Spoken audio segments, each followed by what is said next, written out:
Welcome to Priceless Takes. And we are live from the Gold Coast, Australia. Welcome back, everyone, to Priceless Takes, episode 80. Thank you for tuning in with us again today on the road to 100 episodes. I'm your host, Luca Price, and joining me today is the panel, as always, Tyson, Ruben, and Oscar. How are we today, fellas? Doing good. Very well, thank you. Listen, we got a lot to get covered. We didn't get to do a Western Conference and Eastern Conference Finals reaction episode, unfortunately, but I think, to be honest, it probably would have been me just telling you guys how right I was. So honestly, maybe better we didn't end up doing an episode like that. But we do have some breaking news, which maybe isn't so breaking anymore. It has been around for a day, but shortly after the Knicks series and their season came to a close, Knicks head coach Tom Thibedeau got fired after their best run in 25 years. Tibbs led the Knicks to back-to-back 50-plus win seasons for the first time in that run, and also their first conference finals appearance since the year 2000. Now, in a statement, Leon Rose, GM and president of Knicks basketball operations, said, "Our organization is singularly focused on winning a championship for our fans," when asked about the Tibbs firing. And then Brunson also said, this was before the firing, he was asked about it, and Brunson said, "Is that a real question right now? You asked me if I believe he's the right guy. Yes, come on." 2 days later, he was out of there. Now, Tibbs, career 0.579 winning percentage, the highest by any coach without a finals appearance. Oscar, you picked the Knicks to make the finals at the start of this season.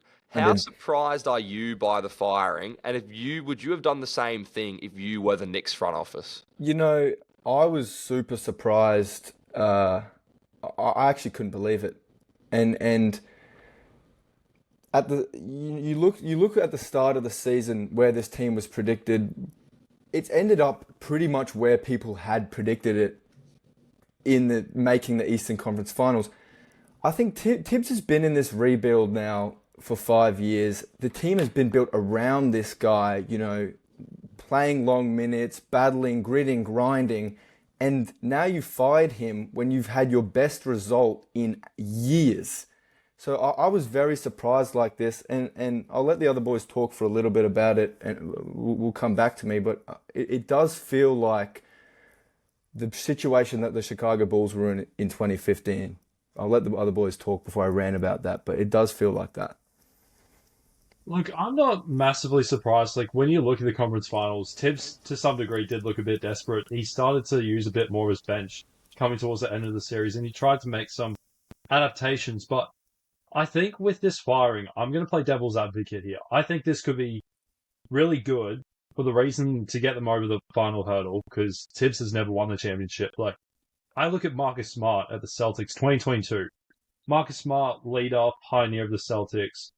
They decided to get rid of him, ruthless at the time, but you look at it, they got Drew Holiday and they got that chip. So we could see a similar thing here with the Knicks, where Tibbs is a great coach, but he might not be the guy to get into the winning the chip. And that's where I think you got to recruit the right coach to get them over that hurdle and extend that depth, because that was the problem against the Pacers. I'll do you one better. Try the pre-Steve Kerr Golden State Warriors. They were making the playoffs. I'm not saying this Knicks team is going to turn into Golden State. Who's the Steve Kerr out there? I'm not saying. That is a ridiculous Steve Kerr was a GM before he became a coach. Okay, I'm sure there could potentially be one capable GM out of 32 to 31 other teams in the NBA. That's like saying in college this guy had the same shooting percentage as Steph Curry. He's going to end up like Steph Curry. Listen, it's exactly easy. Like that. Okay, now that Steve Kerr has established himself as one of the best coaches of all time, it's really easy to go out and say, "Oh, but where's the Steve Kerr now?" But it's also easy to say that there's going to be another Steve Kerr out there when that was such a rare person to get. I'm not saying they can turn into Golden State. I'm just saying that we have seen teams. I think what Ruben was trying to say, we have seen teams make to the casual fan, I guess, not even the casual fan, just to a lot of people, okay, and to a lot of people. Think, why would you do that? Why would you break up something? Okay. And I said this at the start. I said this weeks ago before the Knicks went on their playoff run. The Knicks, in my opinion, have a hard ceiling with Tibbs. okay? And I think it's the same way that the Warriors had a hard ceiling with Mark Jackson, okay? Because they were making the playoffs, but they weren't going anywhere, okay? Steve Kerr comes in, they turn into one of the greatest dynasties we've seen in the modern NBA, okay? I'm not saying that's what's going to happen to the Knicks, but we've seen things like this work out in the past. We've where also seen sometimes the you just opposite. need a new voice in the locker room, and they might have their sights set on someone. For all we don't know. I doubt they would have done this blindly without having some sort of direction of where they want to head the franchise. We have also seen the opposite, like my 2015 Bulls. We won 50 games that season. We lost to LeBron's Cavaliers. We said, Tibbs, you can't take us to the next level anymore. We're going to fire you for Fred Hoiberg. That's our guy. But and Derrick look at us Rose now. blew out his knee. That's completely different. But what I'm saying is that the same thing happened, but the opposite. We Yes, said but this if you're guy. going to tell me that Jalen Brunson's career is going to get ruined, then I'm going to say, yeah, okay, fair enough. But right now, Jalen Brunson, it doesn't look like, knock on wood, his career is going to get ruined. Derrick Rose blew out his knee, and that was the end of the Bulls as we knew it. Tom Thibedeau, okay, and the Derrick Rose thing were two separate things. No, it wasn't, because it was the same thing. We fired our coach, and yes, he blew his ankle out. I understand that, but we fired our coach after 50 wins, after losing to LeBron James and that Cavaliers team, which was unbelievable. He got fired. Tibbs has taken us to an Eastern Conference Finals. He's taken us to multiple playoff appearances. We fire him for Fred Hoiberg, who now we know was a horrible coach for the Bulls, and we have not recovered since. Well, do you think it's a coincidence that Tibbs is the most winningest coach in NBA history to never make the NBA Finals? Well, coincidence or not, he's still in a very small pool of good coaches in this league. You're firing a very, very good one that you've built this team around. And I just don't think it was the right idea. Tyson, what are your thoughts? I think it was definitely interesting. Surprised and not surprised. Like surprised. Sorry, not surprised because Tibbs, great coach, got the percentage there to show it. Been with the Knicks for a while, showing he can, take teams somewhat deep in the playoffs, but then not surprised because we've seen other coaches get fired the season after doing well and obviously not producing the final result. Like, was it Mike Bud, who has Frank Vogel, and then like back in the day, Dwayne Casey, Coach of the Year, getting fired. In this day and age, coaches are going very quick and sometimes for very little reason. So that's the not surprising part for me. But I do think if you still had Tibbs, I don't think the Knicks would ever win the chip because I think Tibbs' play style is just outdated. It's just not fast enough for the modern NBA. I think this is a situation where it's the Knicks being the Knicks, the franchise being the franchise that it is, and overreacting after a decent situation that they were in, being in the Eastern Conference Finals, which is the best place they've been in a very, very long time. I have a question. Just don't talk. I just want to ask. I'll hear you out. If the Knicks lost to Boston, okay, in the second round, would you feel the same way about the firing, or would you think it's more justified? I would think it's more justified. Okay. Because, well, when you've made an Eastern Conference Finals, when they've beaten the Celtics, they've beaten the best team, the ones to beat, and I know Jason Tatum had injuries, but they've still beaten the team to beat, and they've beaten them in the semifinals. To go on and beat that team and then lose to the Pacers, which is a high-flying, horrible, not a great matchup for you, I do think that it wasn't a great firing, and I think they could have done it for another year, especially when they've just backed him and they still owe him $30 million.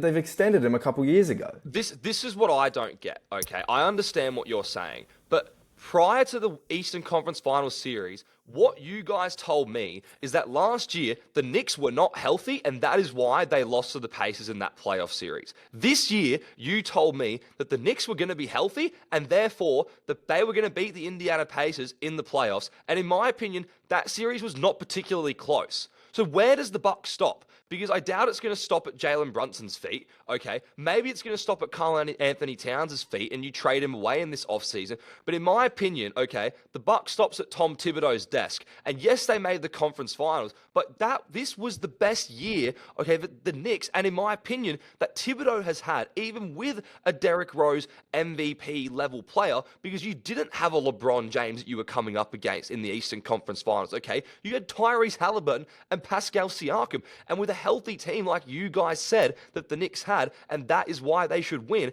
they didn't get over the hump. And I think after beating the Celtics, you need to go on with the job. And that's why I think this team is hard capped with Tibbs as their coach. And there's no problem with firing a good coach for a great coach. And yes, Oscar, they might not hire a great coach, okay? But if I'm the Knicks, I am fine with taking that risk with the potential of increasing my ceiling. Okay, but if you think the Knicks have an NBA championship ceiling with Thibodeau, that is where we disagree. Because I don't think they do. And that's why I think that if it does go down the toilet, I would still be okay with it because I at least took the risk to try and increase that ceiling with a different coach. Maybe one of these new coaches. We've seen assistant coaches now getting hired in the NBA. We saw Daigneault, right? He's led his team to the NBA Finals. 3 years ago, you didn't even know who he was. I didn't even know who he was either. And now he's on the precipice of winning an NBA championship. So I do believe there are guys that you can go out and get that aren't necessarily slam dunk hires at the time of hiring. I just want to say two more things. I think next year for the Knicks very easily could be a worse year because Tibbs' coaching style is very specific. It's very, when you could not see who the coach was, and just by how he's playing his players, that's Tibbs probably coaching the team. Now, just look at the minutes. You just look at the minutes. But I think how are they going to adapt from Tibbs' very specific coaching? I'm talking about the team. How are they going to adapt from Tibbs' very specific coaching style to a new coach, whoever it is coaching style, that is going to probably be a lot different.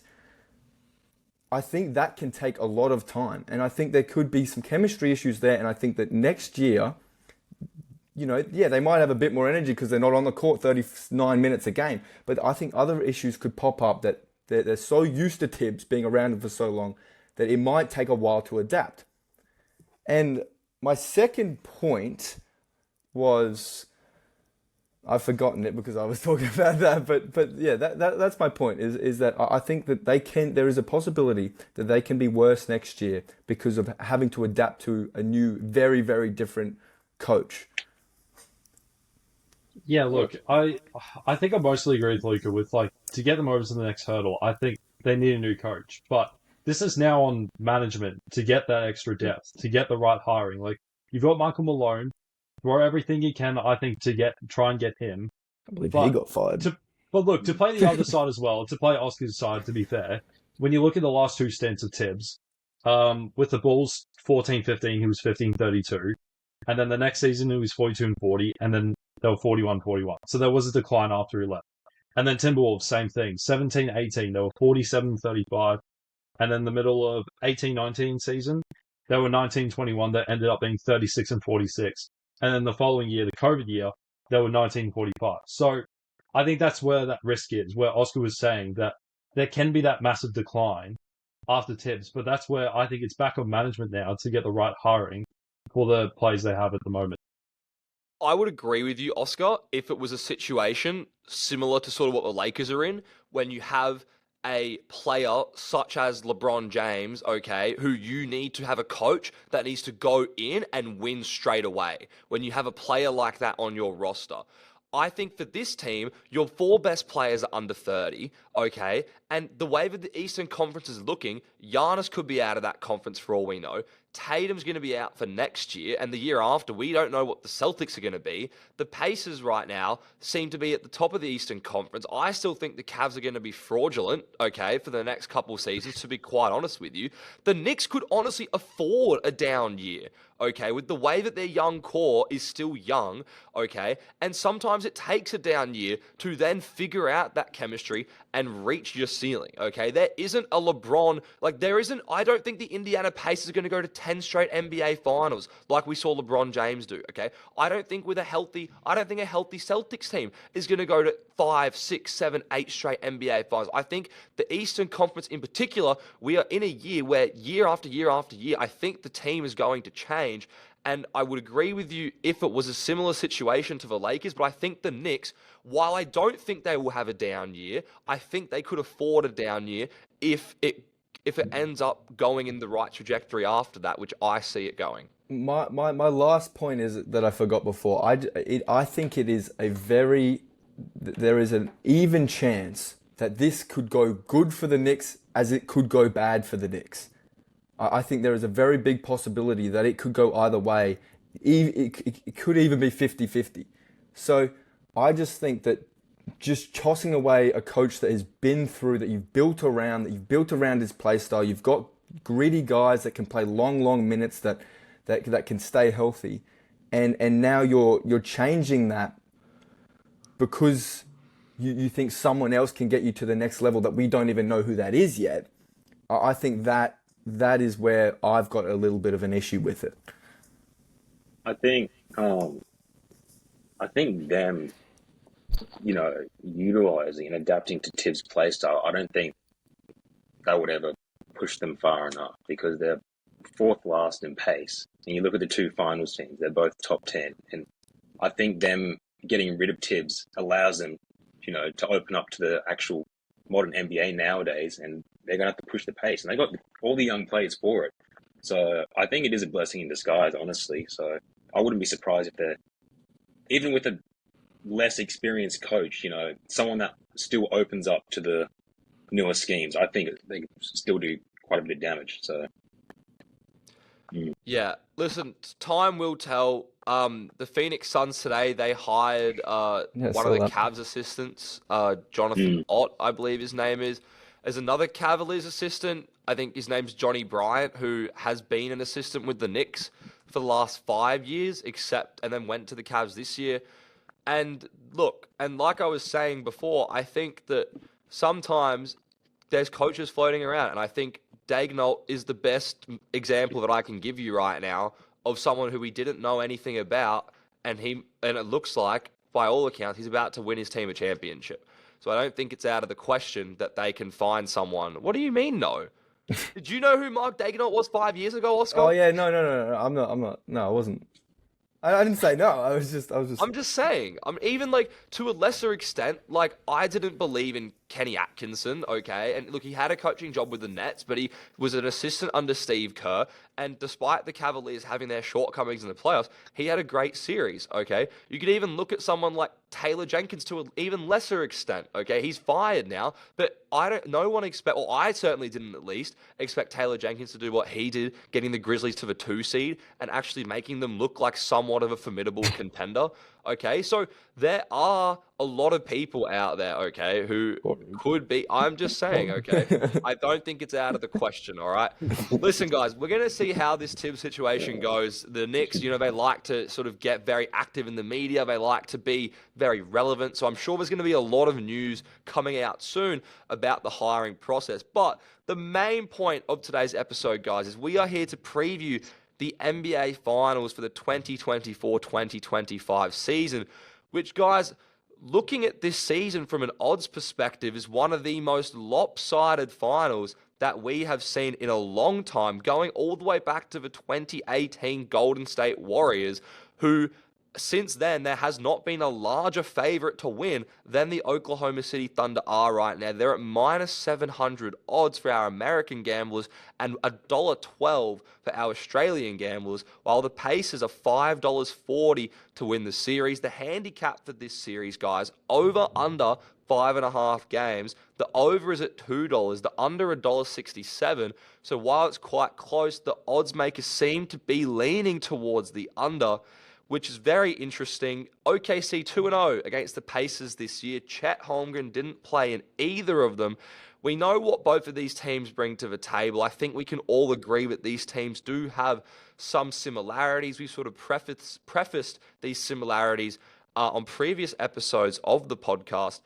But Ruben, I'm going to get straight to you. Then I want to hear from Tyson and then Oscar. Who do you have winning this final series and in how many games? I've been thinking about this pretty much all week. This has been a really tough decision for me because when you're looking at the playoffs, you're looking at the best high-flying offense against the best defense. Here So we go. this has been really Get tough for me. ready. The best defense, when you look at OKC, they ranked top 10.8 in steals. Second was Golden State with 8.9. And then when you look at the turnovers as well, which is where the Pacers thrive off the fast break points, they are, I think they have second fewest turnovers. Yeah, 11.1. So I don't think they're going to be able to capitalize off that. So I was very 50-50 off this, but I'm going to go by saying offense wins games, defense wins titles, and that's why I have Oklahoma City in 7 games. Hey, it's 7? In 7 rows. Ah. I think the NBA's been very unfair on the Pacers. They have been very good in this playoffs. I think the odds are a bit disrespectful to how good their offense is, considering the amount of times we've seen them shoot 50-40 splits. Like, that's not an easy thing to do. And OKC, I think, are averaging around 33% from 3. So, look, I just think the odds makers are being a bit disrespectful. I mean, I have been as well, but I think a lot of the NBA has. Yeah, look, congratulations for putting some more common sense together. Respect to you. But yeah, look, I'm rocking with the Thunder in 5 games this series. Look, I think sorry, you got me distracted there. What's that? Look, Pacers offense, insane, great. And I think Thunder, obviously not exact replica, but I still think it's pretty damn good, because they've proven it. But then also their defense is just top notch. So I think that is just gonna, push them over, and they can get it done in 5 games. So yeah. Yeah, well, I hate to be boring, and I don't know what Luke is about to say next, but I think that I've been saying it all playoffs that this OKC defense is absolutely suffocating, and I think when you have a team that plays as fast as the Pacers, I think when you've got a team that plays fast as the Pacers, and when you've got a team on defense like the OKC Thunder, that pace of the Pacers can kind of be their downfall. I think OKC's ability to force turnovers and get their hands in the passing lane and steal the ball, I think it can actually be a bit more of a hindrance, that pace that the Pacers put on the ball. So I do think OKC, and that's not even talking about the offense that this team's got. I think Shea's going to average probably 40 this series, and they're probably going to get it done in 5 games. So I've got OKC in 5 games. Well, listen, Oscar, it's funny you talked about Shea averaging 40. He's $1.01 to lead the series in total points. So You would have thought. before I give my pick, I guess, Oscar, this is a question for you, but Ruben and Tyson, you can chime in as well. Do you see any scenario where Tyrese Halliburton or Pascal Siakam could match the offensive output of Shea in this series? Well, actually, yeah. Sorry. Actually, I was about to say as well, Luca, I'm going to call you out for something. I remember last episode you saying that Halliburton has to have a high-scoring game for them to win and to be dominating. Oh, we know you want to pick the Pacers, Rubes. Go back on it. No. But in the playoffs, to be fair, Halliburton is 5-3 when he scores less than 20 points. So I think in terms of offensive impact, he doesn't need to be high scoring. He needs to have high assists and low turnovers, because that's where OKC capitalize off of. It's the steals. So if they minimize the turnovers and OKC don't get as many steals, I think Halliburton can be very impactful for this team. Luke, I was going to say, Ruben, I agree with you to an extent, but we saw the game like Game 6 where he was relatively quiet, but then he had a huge fourth quarter and still had under 20 points, but still had a bit of an imprint on the game.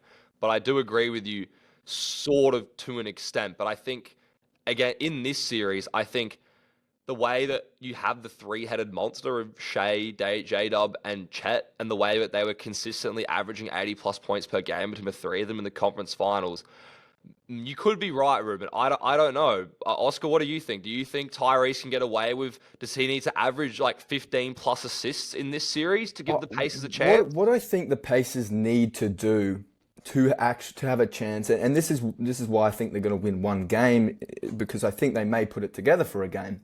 I think that Tyrese, does need to be the facilitator, but also in close games, as we've seen in the past series, at the end of games, if it's close, he needs to be the guy that is, the ball's going through him, the ball's going to him, he's making the play.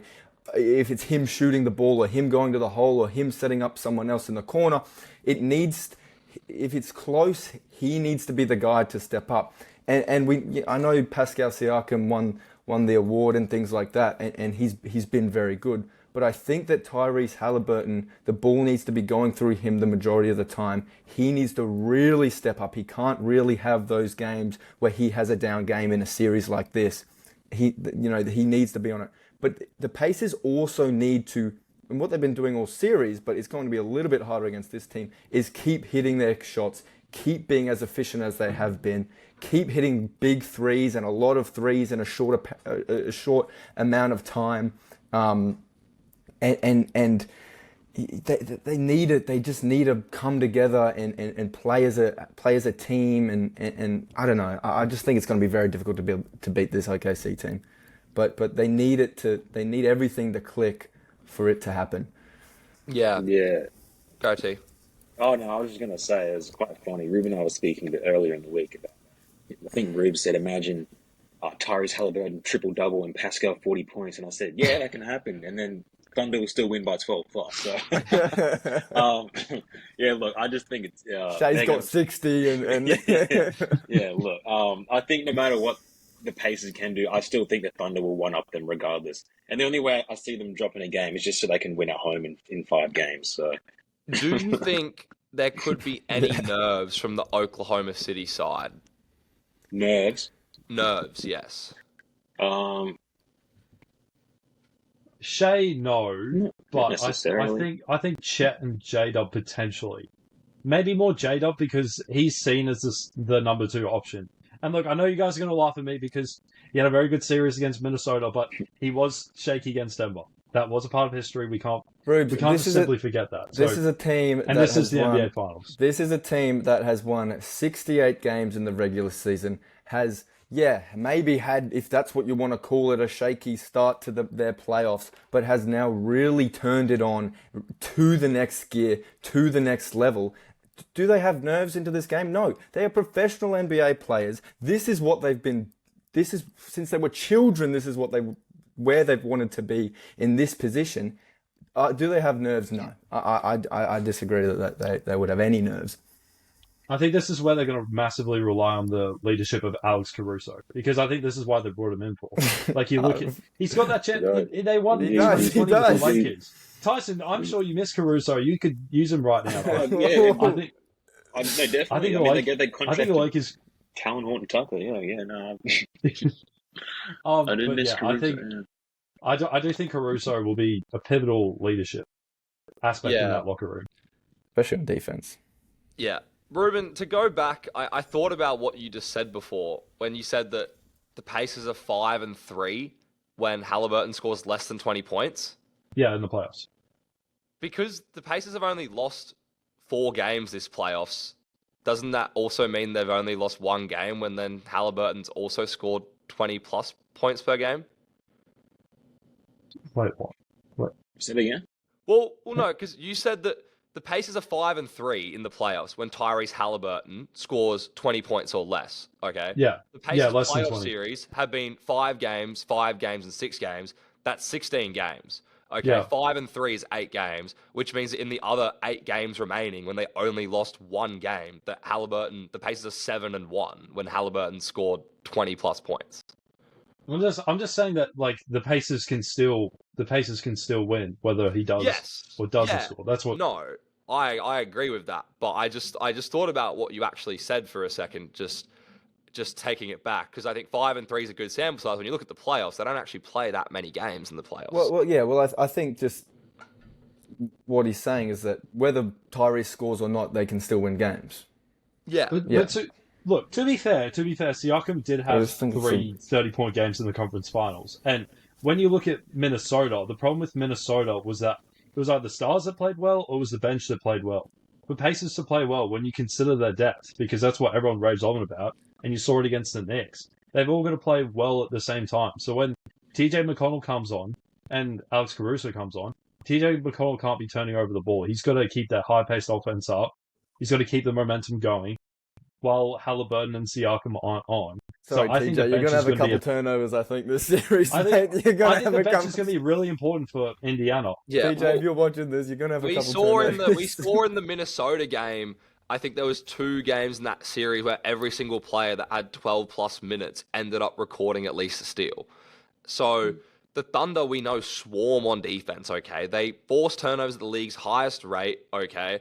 And they led the NBA points off turnovers, and they allowed the fewest points on their own turnovers, okay? Which says to me that the Pacers, okay, and Oscar, you were sort of alluding to this point before, that just because OKC turned the ball over and will let Indiana run on the open floor doesn't necessarily mean that it's going to translate to Indiana points, okay? The finals, look, for me, guys, this is an interesting series, okay? You know, I have sort of become the Pacers guy in this series. I picked them all three rounds, okay? I've been right all 3 rounds. They're shooting a playoff best 40% from three-point land, okay? The Thunder's only shooting 33% from range, which one could be like, have we not even seen the best of the Thunder yet, okay? But 2, the fact that they've still been relatively dominant, okay, aside from the 7-game Denver series, while shooting at that low of a clip, really shows to me how good this Thunder team is. Indiana, 7-1 in clutch games this season, okay? That is huge for the Pacers, but unfortunately for Indiana, I don't think these games are going to be clutch. No. And that's where I think that this That's what I was series is just going to go awry for the Pacers. I'm very tempted to pick a sweep. However, one of my biggest points on the Pacers has been this year, they have such an efficient offense. They can get it done at such a high clip. I agree with you, Oscar. I think that they're going to steal a game, okay? And I have the Thunder winning in 5 games. I'm rooting for the Pacers. They've been my team, but at some point I need to have a level of objectivity in my analysis. And the Thunder, I believe, just have so many problems for the Pacers that I just don't think the Pacers are going to be able to. It'd be so funny if the Pacers won. It would be so funny if the Pacers won. Pacers, please. Listen, guys, this would be a historic upset, okay, if the Pacers 100%. do win. And a team like the Thunder, they are so young that I don't think it is etched in stone. But I think they've shown in these playoffs, okay, how they have been able to overcome a little bit of adversity. I think, Ruben, the Denver series, I think, was a big turning point for the Thunder. The fact that they went out and they destroyed them in a Game 7 on their home floor, where you look at last year, we saw the Pacers go into the Garden and destroy the Knicks on their home floor. Okay, so we've seen road teams. The year before, we saw Minnesota go into Denver and beat Denver in a Game 7 after they just won the championship. We've seen teams, okay, be struggling in a Game 7. We saw the Thunder, and I think that was the sort of thing that they needed. The first bit of adversity they really faced, okay, and then they went on and got the job done.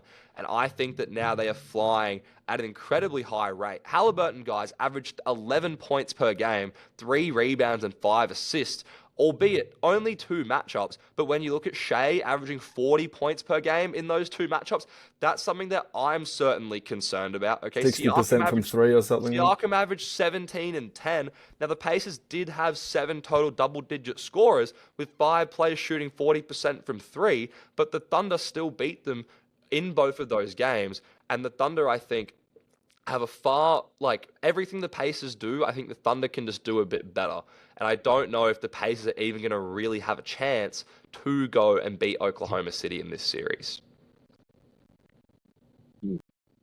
Game 1, guys. Any potential for an upset? Ruben?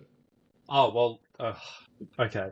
Rubes, I, Rubes well, needs this is, Rubes needs this to is, go to Guys, 7 go games. to this heaven, is, guys. Go this to is, heaven, this guys. is one of my priceless picks, guys. I don't have the exact odds on me, but I actually think Indiana are going to shock the whole NBA and win game 1 I'll get the at odds up for Oklahoma. you. Look, Ruben, honestly, I've thought about it too. I think Oklahoma's going to win game 1. $4.35.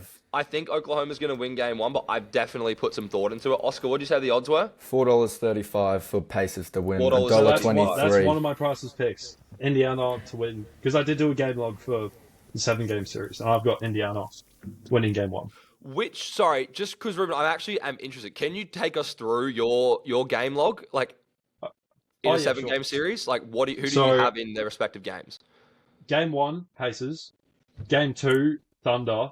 Game 3, Pacers have not been able to win any game 3. So OKC to win game 3 is a lock for me. Game 4, I've got Pacers. Game 5, I've got Thunder. Game 6, Pacers. Game 7, Thunder.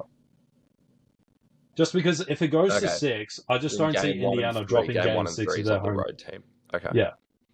Okay. I just don't see Indiana dropping game 6 at their home court. Really? Well, I mean, when you look at the record when Caitlin Clark's there, they're pretty much undefeated when she's watching the games. I guess so. And they're going to be getting the demons up every morning to try and give them that voodoo luck. I mean, you just never know with this Indiana team. But yeah, that's my game log.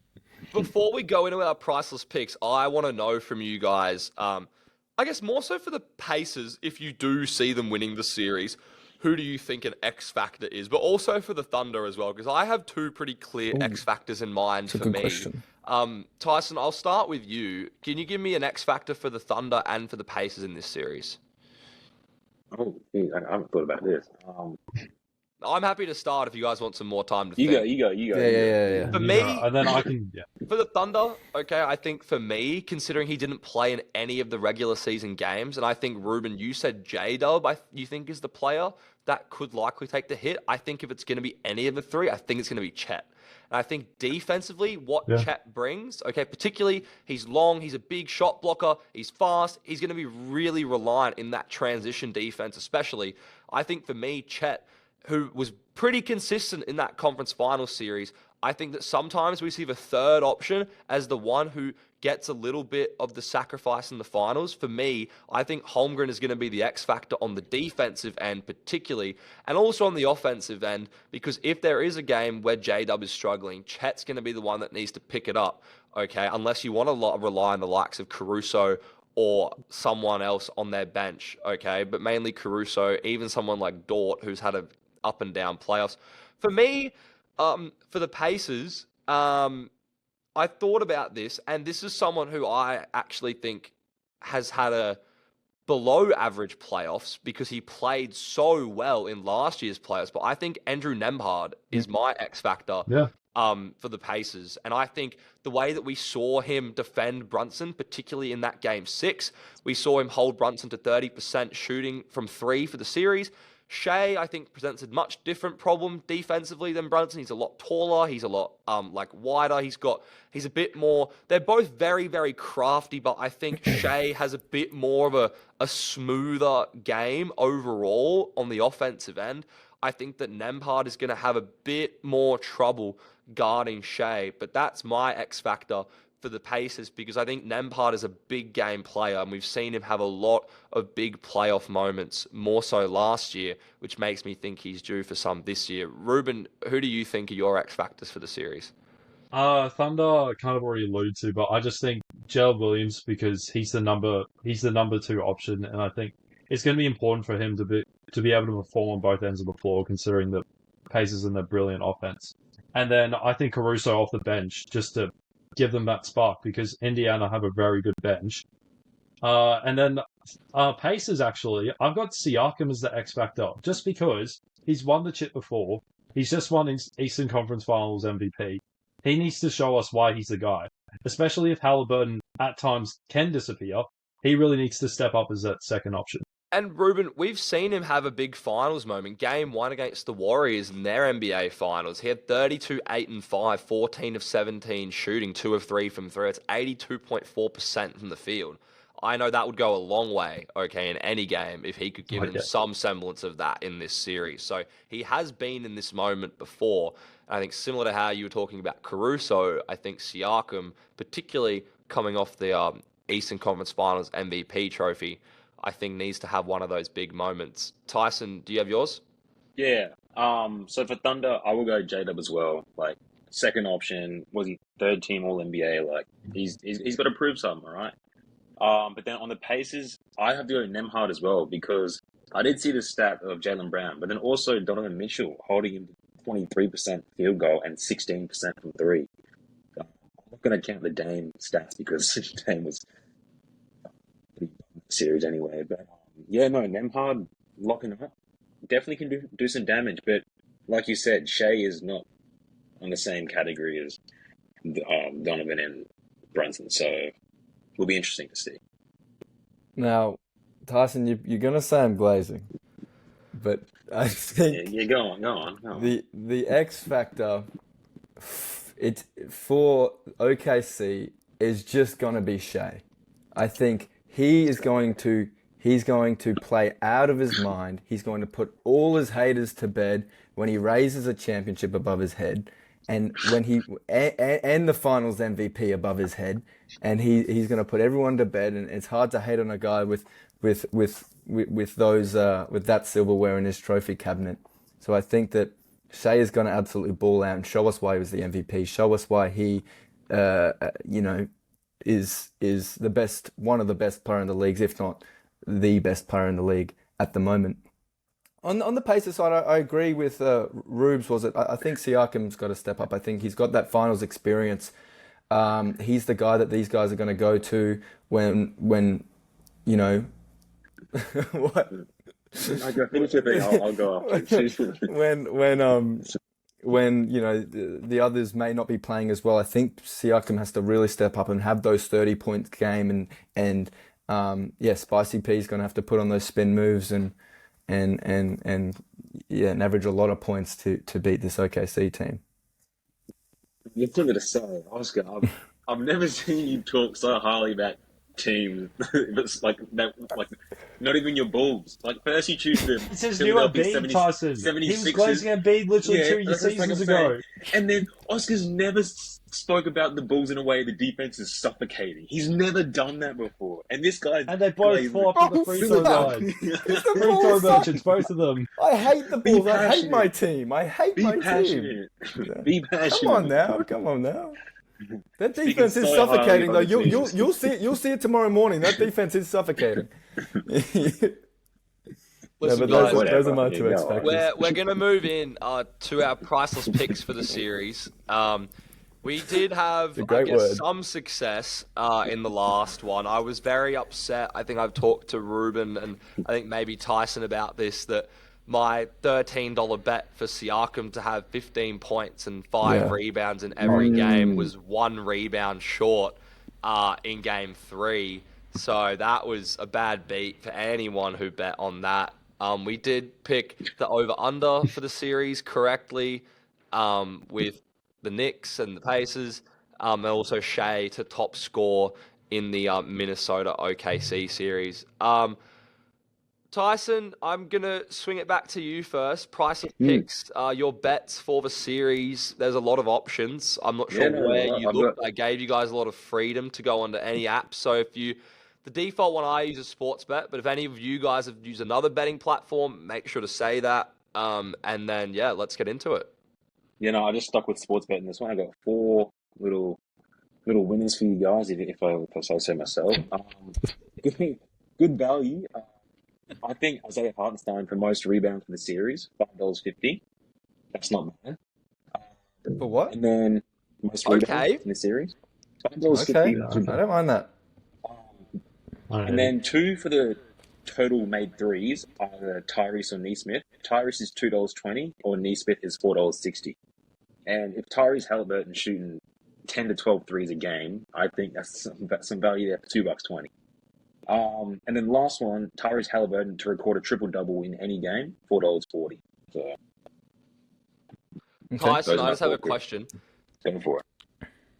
you do know, and this is just an average, Chet does average more rebounds than Hartenstein for these playoffs. It is close. It's Yeah, it's point, close. point 0.7 more rebounds, but is there Yeah. any sort of justification as to why you think Hartenstein will have more rebounds than Chet in this series?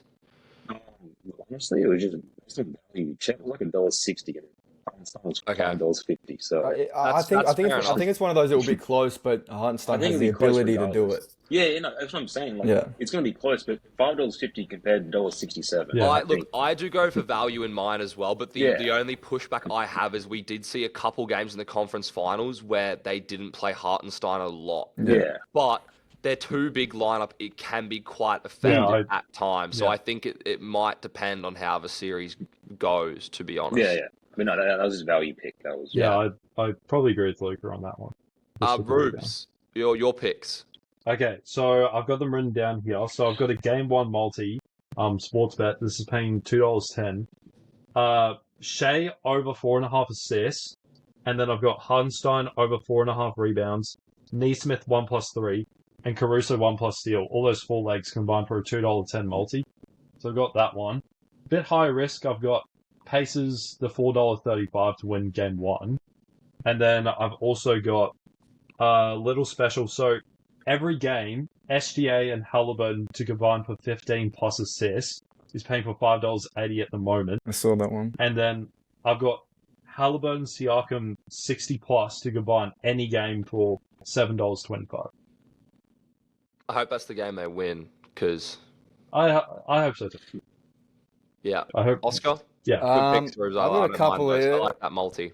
I've got a couple here, and they're all series bets. My first one is OKC to win 4-1.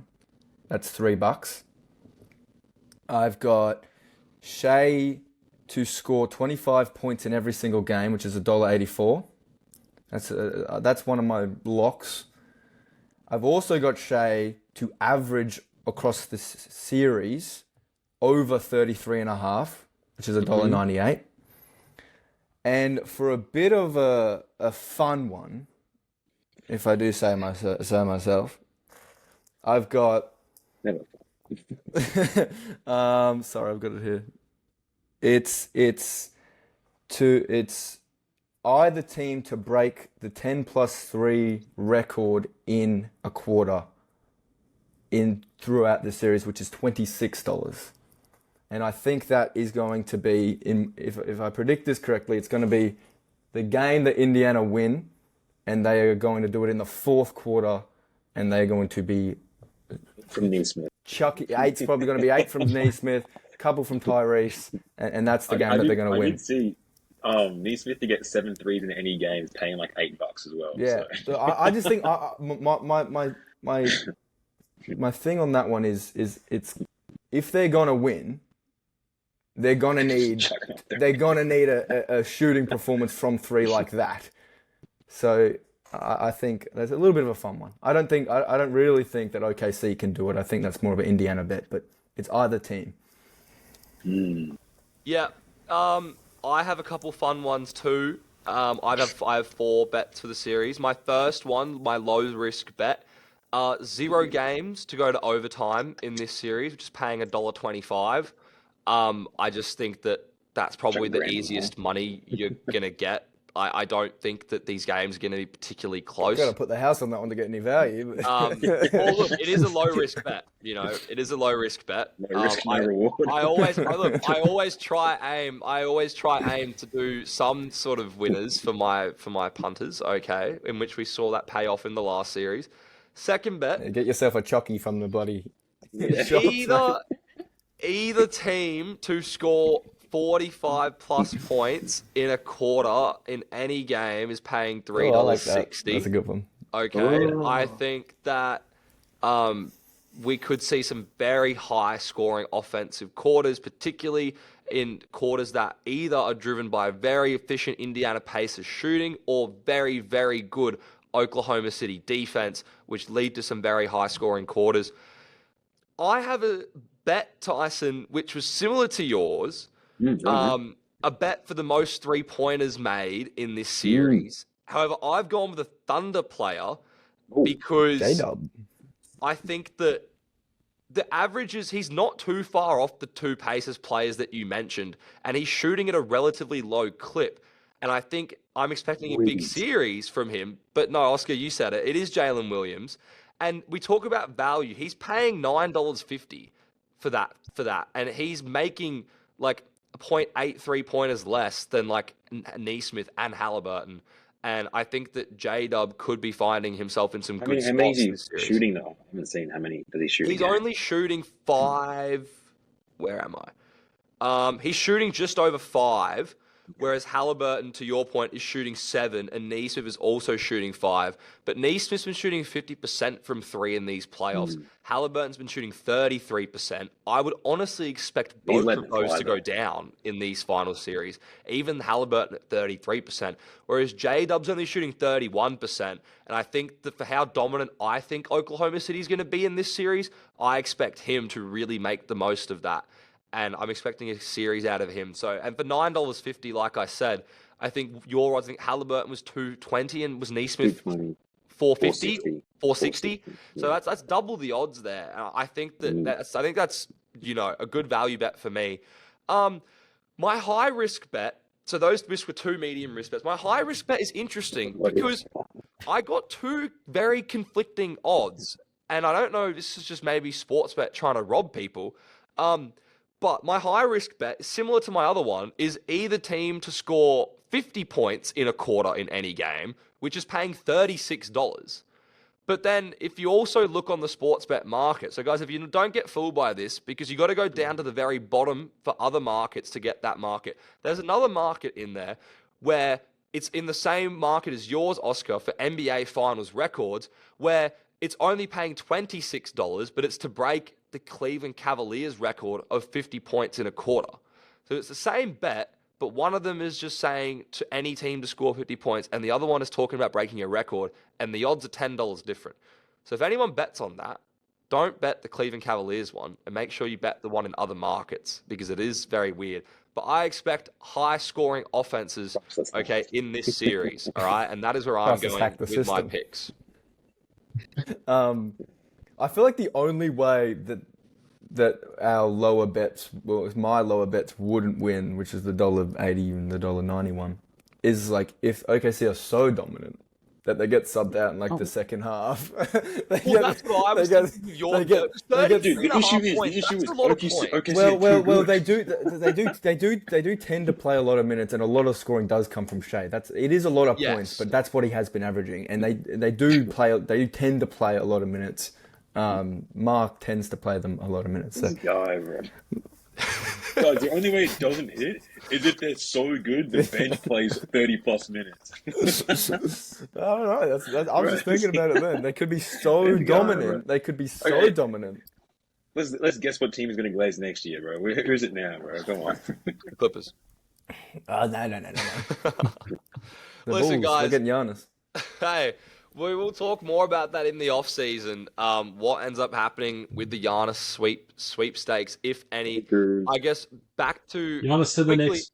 Quickly talking on the Tibbs point, Rubes, I have heard some rumblings where Giannis, would like to play for A big market Tibbs. such as the Chicago Bulls. No. Whereas Giannis, I think, wants a specific coach, and I think they've heard some theories about the Knicks firing Tibbs in making way for a potential superstar move this offseason. So that is what has been floating around. But guys, we're going to have another episode for you guys midway through the NBA Finals, okay? Unless in the event, which to be fair, did happen last year, where it ended up being a very short series where there wasn't a whole lot to talk about because we covered most of it in the preamble, apart from the fact that I picked the Mavericks. But apart from that, we'll see how we go with a new episode. We'll come back after OKC's up 3-0, and we'll just be like, okay, they've won. We will definitely be back. Guys, also stay tuned. We are working on some potential AFL and or NRL episodes coming up soon. to give you guys a bit of diversity with the Priceless Takes platform. I've had a fair few of you asking me to go a bit beyond the American sports realm, which I'm very, very happy to do. I know Oscar and Tyson are also keen for some of that content too. They are very big AFL supporters, for those of you that don't know. And we're also going to hopefully see some new faces on the podcast too when it comes to the different sports. But guys, as always, make sure to follow us on Instagram, on TikTok, all our social media. Descriptions will be in the link below. Guys, thank you again for joining me today. Best of luck to Oklahoma City. Otherwise, we'll all be looking a bit foolish in a couple days' time. Thanks, Luca. Yep. Thanks, Luca. Thank you. That is all for Priceless Takes episode 80. Thank you for joining us once again. I am your host, Luca Price, and we'll see you next time.